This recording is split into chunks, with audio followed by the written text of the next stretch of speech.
Happy 4th of July, folks, and welcome back for another episode of the Westside Fighter Friday Talk Show.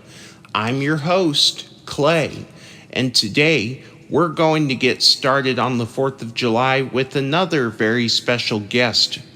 The hero wearing patriotic colors, the Star-Spangled Soldier himself. If you haven't guessed already, it's time to welcome Captain America.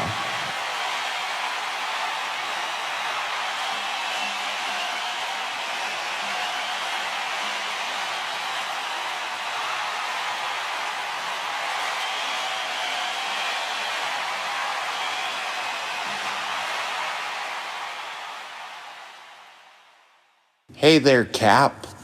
I've got fireworks to watch tonight, so we're gonna wrap this one up real quickly. What do you say? I can do this all day. I'll take that as an agreement. What was the biggest challenge you faced in adjusting to the modern world after being frozen for decades? For me, waking up in a world that moved on without you, that was not easy. I missed a lot. Not just the music, the technology, or the culture, but the people.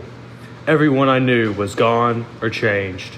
The hardest part was finding a place where I still fit in, where my values could still mean something. Back then, things felt simpler. Right and wrong were clearer. Today, it's more complicated.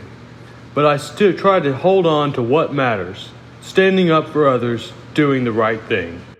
I can relate to the whole doing the right thing even when it's hard thing. And between you and me, folks, I really was trying to do the right thing a couple days ago by speaking up when I was having a headache, but it came out a bit wrong. I'm not going to make the same mistake twice. How did your experiences with the Winter Soldier and Bucky Barnes shape your understanding between right and wrong, especially in the context between war and conflict? Bucky, that was personal. He was my best friend, and seeing what was done to him, what he was turned into, made me question everything. War isn't just about enemies and allies, it's about people. Good people can be manipulated, broken. That taught me that right and wrong aren't just about laws or uniforms. They're about intention and about choices. I fight not just for peace, but for redemption. For people like Bucky who deserve a second chance.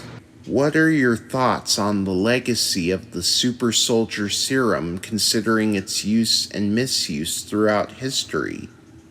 The serum doesn't make you a hero. It just makes you more of who you already are. That's what Dr. Erskine told me, and he was right.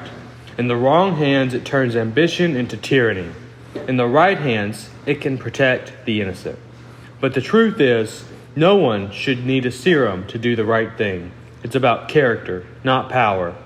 The legacy of the serum is complicated, but I hope mine is not defined by strength, but by how I choose to use it. What are your biggest regrets, and how do you try to move forward with them? There are things I wish I could have done differently. People I couldn't save. Friends I couldn't bring back. Sometimes I wonder if I did enough. But regret can't be where you live. I try to honor those I lost by fighting for the future they deserved. Every day's a chance to get better, to help someone else. That's how I move forward, by making the next choice a good one. And question number 5 along the lines.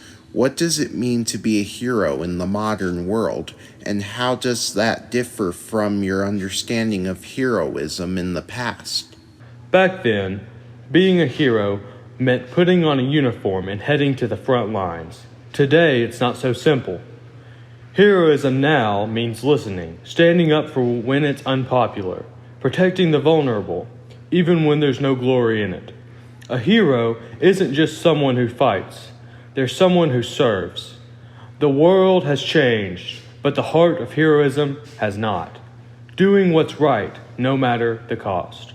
Well, Captain, that about wraps it up. Is there anything you would like to say to our audience before we close?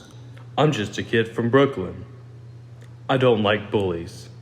I don't care where they're from. We don't trade lives.